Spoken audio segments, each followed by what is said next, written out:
Ok, donc avant de commencer, on va d'abord définir une variable personnalisée. On va aller donc dans le menu qu'on a exploré dans la vidéo juste avant. Dans Base Collection, on peut définir plusieurs groupes de variables personnalisées. Et on va cliquer ici sur New Variable. Et nous, ce qu'on veut définir, c'est la couleur principale de notre page. Donc un bleu un petit peu pastel qu'on va retrouver assez régulièrement sur la page ainsi que dans nos images. Ça va être la couleur principale qui va caractériser le branding de notre page de yoga. On vient cliquer ici sur Color, on peut lui donner un nom, on va l'appeler Main pour principal en anglais et on va définir la couleur. Donc on peut définir sous différents formats. Moi j'aime bien utiliser le format hexadécimal, c'est quand même relativement plus simple. On fait entrer, on a donc notre petit bleu pastel ici et à partir de maintenant, on peut l'utiliser directement dans notre environnement. Là par exemple si je vais dans Color, on a ce petit plus violet ici qui permet de sélectionner une variable personnalisée. Et on voit qu'on a donc Main. On va réinitialiser ça. Et on va pouvoir commencer avec notre section Hero. Donc en premier, on va ajouter un élément qui s'appelle la section. La section, c'est un élément qui, par convention, permet de structurer différentes parties et différentes thématiques dans la page. Elle va englober tous les éléments d'une partie spécifique. Nous, ici, on va créer la première partie d'accueil avec une image, le titre, le sous-titre et un bouton pour l'appel à l'action. Et c'est donc la section qui va regrouper tout ça. La section suivante, où on parlera des différents types de yoga, etc. On aura plein d'éléments à l'intérieur et c'est la section qui regroupera tout ça aussi. Donc, première thématique, notre section Hero. À l'intérieur de cette section, on va grouper un autre élément qu'on va utiliser de manière récurrente qui s'appelle le conteneur. L'objectif du conteneur, c'est gérer plus facilement le côté responsive du site internet. Donc on voit ici, on a un petit espace à gauche et à droite. Quand j'augmente, on voit que cet espace s'agrandit et le contenu de la page au centre va garder toujours la même taille, peu importe la taille de l'écran lorsqu'elle grandit. Quand on va dans les breakpoints inférieurs ici, la tablette, on voit qu'on retrouve cet espace-là. Mobile Landscape, on voit qu'il a été enlevé parce qu'on a beaucoup moins d'espace, donc on va exploiter beaucoup plus la largeur de notre périphérique et en mobile portrait également. Bon, globalement, ce conteneur va nous permettre de gérer plus efficacement la taille des éléments sur les différents périphériques. Chacune de nos sections sur notre page seront composées du même combo, section avec à l'intérieur un conteneur. On va commencer par donner nos premières règles de style, on va aller sur la section directement et on va définir l'espace qui va espacer ces différentes sections. Parce que globalement, on va avoir notre contenu qui est au centre, là on n'a pas grand chose à l'intérieur donc ça fait assez étroit, mais quand on va avoir du contenu à l'intérieur, on va vouloir aérer un petit peu tout ça, avoir un espace entre les différentes thématiques. Donc on va ajouter ce qu'on appelle du padding, donc c'est de l'espacement intérieur, et on va ajouter un padding de 100 vers le haut et un padding de 100 vers le bas. On peut donc sélectionner ici et augmenter, et on voit que ça augmente directement la taille au-dessus de l'élément conteneur, alors que si c'était un espacement extérieur, ça serait aux limites de la section que s'ajouteraient ces 110 pixels. En espacement intérieur, ça vient espacer les éléments enfants, donc ici le conteneur, des limites de la section de 67 pixels. Nous, on a dit qu'on allait partir sur 100, donc on peut le faire manuellement comme ça avec la souris.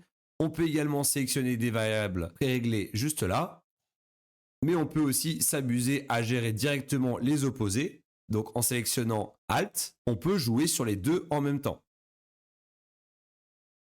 Au contraire, si on a besoin de jouer sur les 4 en même temps, on va rester appuyé sur la touche Shift. Voilà, donc ça c'est un raccourci qui est assez pratique, ça évite de tout faire manuellement. On va réinitialiser notre espacement extérieur, on n'en a pas besoin. Et on voit ici qu'une classe a été créée automatiquement portant le nom de l'élément. Donc nous on va laisser comme ça nous va très bien, mais pour les prochains éléments, on va définir des classes personnalisées. C'est-à-dire que tous les éléments qui bénéficieront de cette classe, donc par exemple si j'ajoute une nouvelle section directement et que je la mets juste après, que je viens ici et que je sélectionne section, ça va automatiquement appliquer les paramètres de style qu'on avait définis pour cet élément. Donc, le 100 pixels de padding de haut et 100 pixels de padding vers le bas. On va supprimer la section, on y reviendra plus tard, c'était juste pour vous montrer. Maintenant, on va pouvoir commencer à ajouter concrètement notre contenu à l'intérieur. En premier, on va avoir besoin d'un titre. Donc on va venir prendre l'élément titre ici, heading, qu'on va venir glisser directement à l'intérieur. Alternativement, on peut venir jouer directement dans le navigateur ici. Automatiquement, une pop-up nous demande quel type de titre on veut, donc la hiérarchie de titres. Ici, c'est le titre principal de la page, donc on va laisser en titre de niveau 1. Et on va pouvoir définir ce titre directement. Donc là, on a un encart texte, mais on peut également taper directement à ce niveau-là.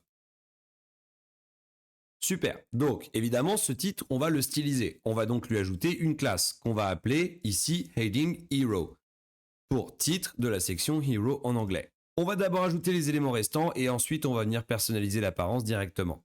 Donc, on va ajouter ensuite un petit texte en dessous de ce titre. Juste ici, on va venir le glisser après dans notre élément conteneur. Et pour aller plus vite, je vais faire un copier-coller. À noter que pour chaque vidéo, vous retrouverez en dessous des ressources avec notamment les textes qui vont être utilisés pour chacune des sections sur lesquelles on va travailler. Comme ça va plus vite pour vous, vous pouvez juste copier-coller. On va lui donner une classe, on va l'appeler Subheading pour sous-titre et Hero pour garder une cohérence avec le titre juste avant. On a donc notre titre avec la classe Heading Hero et notre sous-titre Subheading Hero. Pour finir, on va ajouter un bouton, on va en rajouter les éléments et on vient sélectionner ici Button, qu'on vient glisser juste en dessous. Alors là, on voit ici qu'il s'est mis à l'extérieur. C'est pour ça que c'est assez pratique de faire dans le navigateur directement. Comme ça, on sait exactement à quel niveau hiérarchique on se trouve. Donc nous, on va venir prendre notre bouton et glisser avec le reste juste en dessous. Voilà. Pour ces options-là, on va y revenir un petit peu plus tard. On n'en a pas besoin pour l'instant. On va juste faire comme les autres et ajouter notre classe pour le bouton. Donc, button. Et on va ajouter un texte. Prendre rendez-vous. Passons maintenant à la partie style. On va commencer à ajouter un peu nos paramètres pour nos différents éléments. En premier, la section. Donc on avait créé automatiquement cette classe en définissant un espacement. Ça, c'est une classe qui va être utilisée par toutes les sections de notre page. Nous, on va vouloir appliquer des règles spécifiques à cette section-là. Donc ce qu'on peut faire, c'est qu'on va créer une nouvelle classe qui va permettre d'ajouter des styles en plus de celui-ci, mais qui seront spécifiques seulement aux éléments qui ont les deux classes. Donc on va rajouter section Hero, pour spécifier que c'est des règles de style propres à cette section et pas les autres. Et on va commencer par lui définir une hauteur minimum, min height, ici. On dit qu'on veut avoir une hauteur de 100 VH. VH, c'est l'unité de mesure de la hauteur de l'écran. On a aussi le VW pour width, qui veut dire largeur, et H pour height. C'est-à-dire que cette section, peu importe le périphérique, prendra toujours 100% de la hauteur de l'écran. On va avoir une apparence assez sympa pour l'arrivée de l'utilisateur final sur la page du site. On va donc ajouter l'image de fond d'écran que je viens d'évoquer. Pour ça, on va d'abord aller ajouter des ressources dans notre formation. On va ici dans Assets, on a un bouton ici Upload, et on va importer ici l'ensemble des éléments. Voilà. À partir de ce moment-là, on va ici dans cette partie Background qui nous permet de gérer tous les styles propres à l'arrière-plan. Et on voit ici Image and Gradient. Donc nous, on va ajouter une image en arrière-plan. On vient sélectionner Choose Image et on va prendre l'image qui s'appelle Hero JPEG. Par défaut, on voit que l'image se répète pour pouvoir respecter la taille originale de l'image. Nous, on va cliquer sur l'option Size ici, Cover, qui permet d'adapter automatiquement à l'espace qui lui est alloué. Voilà pour notre image. Maintenant, on va rebasculer en haut et ici, cette partie-là, on aimerait la voir un peu vers le bas. Ça sera un peu plus sympa. Donc, ce qu'on doit faire, c'est changer le type de display de la section. Par défaut, on est dans un display de type bloc dont tous les éléments vont suivre une logique verticale. On a cette option ici, Flex, qui va nous permettre de disposer avec plus de flexibilité, c'est le cas de le dire, les éléments à l'intérieur de cet élément section. Donc on va sélectionner ici Flex, et on voit ici un petit menu qui nous permet de sélectionner à quel endroit on veut que les éléments enfants se trouvent, donc notre élément conteneur. On vient sélectionner sur l'axe des Y qu'on veut le mettre vers le bas, donc bottom, et automatiquement nos éléments sont projetés vers le bas, en respectant bien sûr l'espacement intérieur qui était défini initialement, de 100. Pour la petite note, ici c'est en orange parce que c'est propre à cette classe-là. Quand c'est en bleu, c'est-à-dire que c'est sur la classe sur laquelle on est en train de travailler. Donc là, en l'occurrence, un combo de deux classes. Si par contre ici, je sélectionne section pour revenir aux paramètres de section, ça repasse en bleu. Donc ça veut dire que si je modifie, ça joue sur cette section-là. Là, c'est barré pour dire qu'on ne travaille plus sur le combo. Si je reviens sur le combo, par contre, les modifications ne s'appliqueront que pour les éléments qui bénéficient de cette classe ainsi que de celle-ci. Ensuite, on va pouvoir faire bénéficier nos éléments enfants de l'héritage. C'est quand on définit une propriété de style, un élément parent, donc là, la section, et que les éléments enfants peuvent en bénéficier directement. Comme ça, on n'a pas besoin de définir, par exemple, sur l'élément Heading Hero, la même propriété, et ensuite sur paragraphe, etc. On vient le faire directement sur section, et on veut leur donner une couleur blanche, pour que ça soit un peu plus visible avec cet arrière-plan. On vient sélectionner couleur de texte ici, et on vient basculer sur le blanc. Et automatiquement, les éléments intérieurs prennent cette couleur-là. Ce qu'il faut savoir, c'est que ça fonctionne que sur certaines propriétés. la taille de police, la couleur, etc. Quand on rentre dans des modifications de style beaucoup plus poussées, là, ça va être beaucoup plus intéressant de jouer directement sur la classe de l'élément en question. Voilà pour notre section. L'élément conteneur, on n'a pas besoin de le personnaliser. Son comportement de base d'espacement automatique pour le responsive est déjà très bien géré par les règles définies par Webflow. On va s'intéresser maintenant à notre titre, sous-titre et à notre bouton. Donc on avait défini juste précédemment la classe de cet élément. On va maintenant pouvoir modifier son apparence. On va commencer par jouer sur la taille et la police. Donc on voit ici que la police définie par défaut est Arial. Dans le cadre de notre projet, on va utiliser Arial pour tout ce qui est paragraphe. Mais pour tout ce qui est titre, on va utiliser une autre police qui s'appelle Ubuntu, qu'on retrouve juste ici. Et le fait d'avoir deux polices en fonction du type de contenu textuel, ça va nous permettre de contraster et donner un design un peu plus sympa à notre site.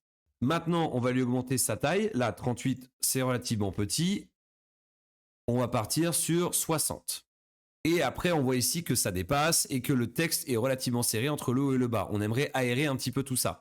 Pour remédier à ça, on va jouer ici sur le paramètre de hauteur de la ligne qu'on va monter et qui va nous permettre d'espacer les deux lignes entre elles. On va monter ça un peu au-dessus de la taille de la police, donc disons 70.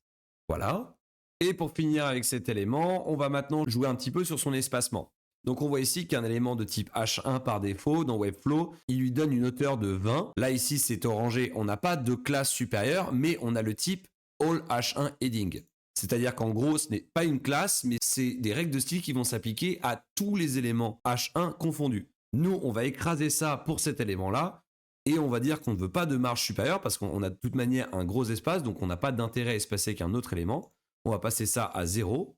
Et en revanche, pour l'espacement intérieur, on va le doubler. On va passer à 20, qu'on ait plus d'espace avec notre paragraphe en dessous. Voilà. On va maintenant passer à notre subheading. Et on va commencer par jouer sur la taille de la police. C'est assez petit. Donc on va monter ça, disons, à 26. Et on va refaire pareil que juste au-dessus, avec la hauteur de ligne pour aérer les deux lignes de texte. Et on va monter ça un peu au-dessus, donc 32. La couleur blanche qui est héritée directement de l'élément section. Arial, on a dit que ça allait être la police de nos paragraphes sur notre page, donc très bien. Et après, le texte ici prend peut-être un peu trop de largeur, donc c'est dommage, ça empiète un petit peu sur l'image de la personne ici. Ce qu'on pourrait faire, c'est condenser un petit peu vers la gauche. Donc pour le heading ici, on va revenir basculer le texte, donc on fait un retour à la ligne. Et on va faire pareil avec notre paragraphe. Donc à peu près au même niveau, donc on va se dire que on fait un retour à la ligne ici. Mais là, on a un problème, tout a été recentré. Donc ce qu'on va faire, c'est qu'on va faire un CTRL-Z pour revenir en arrière. Et au lieu de faire un retour à la ligne, on va venir appliquer un paramètre d'espacement sur la droite pour pouvoir venir rabattre le texte vers la gauche sans toutefois recentrer le texte. On va venir faire donc un espacement intérieur pour venir rabattre tout ça. On va monter, bon, disons 300 du coup pour avoir un chiffre rond. Voilà. Et après, on va venir ajouter également un espacement avec le bouton juste en dessous. 10, c'est peut-être un petit peu juste. 20 aussi. On va peut-être monter à 30. Autre petite astuce, si vous voulez monter plus rapidement les pixels avec le clavier, donc là, on voit qu'on monte de 1 par 1. Si vous restez appuyé sur la touche Shift et que vous faites haut et bas, vous naviguez de 10 pixels par 10 pixels. Donc voilà, c'est relativement intéressant pour aller un petit peu plus vite. 30 ici, on est relativement pas mal. Passons maintenant à notre bouton. Donc on a une version relativement basique ici. On va venir d'abord lui appliquer la couleur principale de notre site. Très bien. Et après, on va grossir un petit peu tout ça. Donc en premier lieu, on va venir donner un peu plus d'épaisseur au texte. On augmente son niveau de bold ici, donc de gras en anglais. Arial, très bien. On va augmenter la taille de la police. On va passer à 18. Et après, on va augmenter l'espacement intérieur pour donner plus de distance entre le texte et les bords, pour que le bouton prenne beaucoup plus de place. On voit que par défaut, c'est défini à 15 à gauche et à droite. On va monter ça à 20, voire même à 40. Voilà. Et après, en haut et en bas, 9, ça fait un peu léger aussi. Là, on va passer peut-être sur 20. Super. Et après, pour terminer, ce qu'on va faire, c'est arrondir les bords de ce bouton pour lui donner une apparence un peu plus moderne et un peu plus sympa. Donc pour ça, on va aller dans la partie ici, Border, et on a ici un paramètre Radius qui nous permet de jouer directement sur l'arrondi des angles d'un élément. On va augmenter la valeur ici à 10 pixels. Et on voit que les bords de notre bouton ont été arrondis. Voilà pour notre section Hero. On va peut-être ajouter un dernier détail pour que ce soit un petit peu plus sympa et rappeler un petit peu notre couleur principale. Ce qu'on peut faire dans le heading, c'est appliquer des règles de style inférieures, c'est-à-dire décomposer certains mots pour qu'ils deviennent des éléments à part entière, notamment des mots sur lesquels on veut insister. On va partir sur équilibre et énergie, donc on vient sélectionner ce mot et après on voit ici un bouton qui nous permet de wrap with span. Donc span qui est un élément à part entière. Lorsqu'on clique ici, on voit que automatiquement notre élément a été créé ici, text span, qui correspond au mot équilibre, dans la phrase retrouver équilibre et énergie grâce au yoga. On va lui donner un effet où on va le souligner dans notre couleur. Donc on va appeler cette classe underlined pour souligner en anglais. Pour cet effet, on doit aller ici dans décor et on voit qu'on a différentes options. Nous, on veut souligner, donc underline. Et on va ici pour préciser la couleur voulue. Et on vient sélectionner notre couleur principale. Pour le reste, on peut laisser comme ça. On veut un trait solide, sinon on pourrait choisir des pointillés, etc. ou une épaisseur définie également. Et on peut ajouter un dernier style. On peut se dire que pour marquer un peu plus ces mots-là, on peut les mettre en italique également. On va ici dans More Type Option et on a ici rendre en italique ou rendre en majuscule par exemple. Donc voilà, on vient faire italique et on va ajouter le même effet sur le mot énergie. On sélectionne énergie, on le crée dans un élément span et on vient juste lui ajouter la classe pour appliquer les mêmes paramètres. Et voilà pour notre section Hero. Je vous retrouve dans la prochaine vidéo pour la section à propos de notre landing page.